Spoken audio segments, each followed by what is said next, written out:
All right, so you're an indie dev in South Africa. You know the grind, right? You've poured everything into building your app, your service, maybe your game, and now comes the big one, the part that really matters for your business. How do you actually get paid? Well, that's exactly what we're going to tackle today. We're going to cut through all the noise and help you figure out the best choice for you. So you've done it.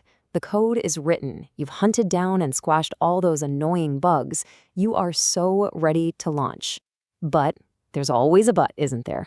What's that one last thing, that final hurdle standing between all your hard work and that sweet, sweet sound of a paying customer? Yep, getting paid. It sounds so simple, but let's be real, choosing how you handle payments can literally make or break your launch. This is where the rubber meets the road. It's all about turning that beautiful code you wrote into actual cash and doing it in a way that's smooth and reliable. All right, let's get into it. The indie dev's payment problem. And this is important, right? We're looking at this specifically from our perspective. The indie dev, the solo founder in South Africa. Our needs are just totally different from some giant corporation. Okay, so what do we actually need? What's on the indie dev's wish list? Well, first off, the absolute non-negotiables. We need to settle payments in good old ZAR, and that money has to land in a South African bank account. Easy enough. But wait, we also need to take more than just credit cards, right? I'm talking instant EFT, SnapScan, Zapper, the whole local shebang. And onboarding? It has to be fast. We don't have time to wait weeks for some old school merchant account. And this one's a biggie. No monthly fees. That's absolutely crucial when you're bootstrapping. Oh, and of course, a sandbox to test everything before we go live. This is basically our shopping list. So how do we get everything on that list? Well, you've got to know about this one key thing, the payment aggregator. Seriously, this is the secret sauce that makes all this possible for us little guys. Think of it like this. The aggregator takes care of all the complicated, messy bank stuff for you. So you don't have to go and apply for your own complex merchant account. This is the reason why onboarding can be super fast and painless for a small dev. Okay, so now that we know what we're looking for, here's the good news. We can pretty much ignore all the noise out there. I know it seems like there are a million options, but for an indie dev in SA, it really just boils down to two top picks. Two main contenders that tick almost all of those boxes we just talked about. But hang on, before we name names, I want to make something really clear. This isn't about finding the one single best gateway out there. That doesn't really exist. What we're looking for is the best fit for your project. The right choice is going to depend entirely on what you're building and, what's most important to you. All right, let's do this. Payfast versus Paystack, the deep dive. These are the two heavyweights in the South African indie space, so let's put them head to head and see what's what. The easiest way to get your head around these two is to look at their whole philosophy.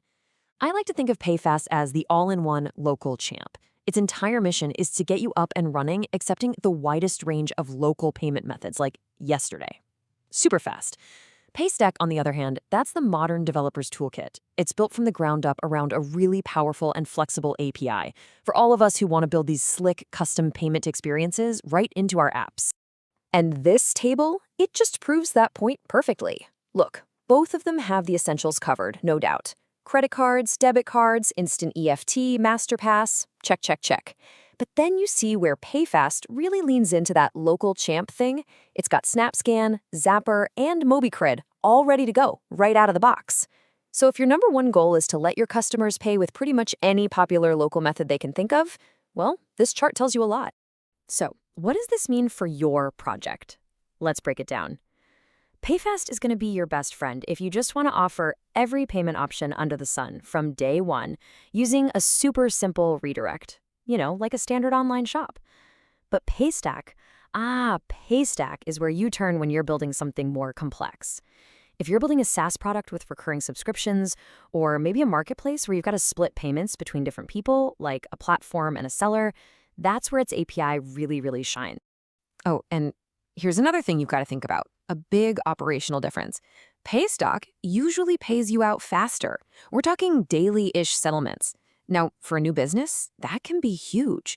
Getting your hands on your money that quickly, it's a massive, massive plus for your cash flow. Don't underestimate that. Okay, so I know what you're probably thinking. Wait, are Payfast and Paystack really the only two options? And the answer is no, of course not.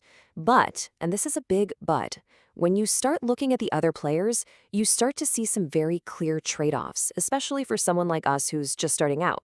So let's just do a quick run-through of the supporting cast, shall we? You've got Yoko, super simple, great brand, but it's really all about card payments. It's missing those other methods and the fancy marketplace tools. Then there's Flutterwave, which is a beast for cross-border stuff. But honestly, it can be a bit too complex and pricey if all you need is local ZAR payments. And finally, Peach Payments. It's a great option for bigger businesses that are scaling up, but for a newbie, the onboarding can be a bit more involved, and their basic plan has slower weekly payouts. See? Trade-offs. Okay, so we've looked at the whole landscape, we've put our two main contenders head-to-head, and we've even glanced at the alternatives. Now it's time to bring it all together and give you a super simple way to make your final choice. So it all comes back to this one simple question. Which one is right for you? And the cool thing is, with everything we've just gone through, you actually have everything you need to answer that for yourself. In fact, let's make it a dead simple two-question checklist. Question 1, is your main goal to offer literally all the popular local payment methods right from day one? If you're nodding yes, then your answer is Payfast. It's the absolute king of local coverage. Okay, question 2, is your main goal to build a subscription SaaS app or a marketplace where you need to split up the money? If that's you, then you're going to want Paystack. Its API was born for exactly those kinds of jobs. And that really is the key takeaway here. The whole point. There is no best gateway. The best one is simply the one that fits what you're optimizing for. So what is it? Is it maximum local coverage, or is it maximum API flexibility? Once you answer that, you've found your winner. And I'll leave you with this one last thought to chew on. Payfast simplicity? It's super attractive, no question. For a lot of people, it's the obvious choice. But remember, that simple redirect page, it hides some pretty big design choices about your user's experience and how much control you have. So the question is, what trade-offs are you really making for that simplicity? It's something to think about for sure, and maybe something we'll dig into next time. Thanks so much for tuning in.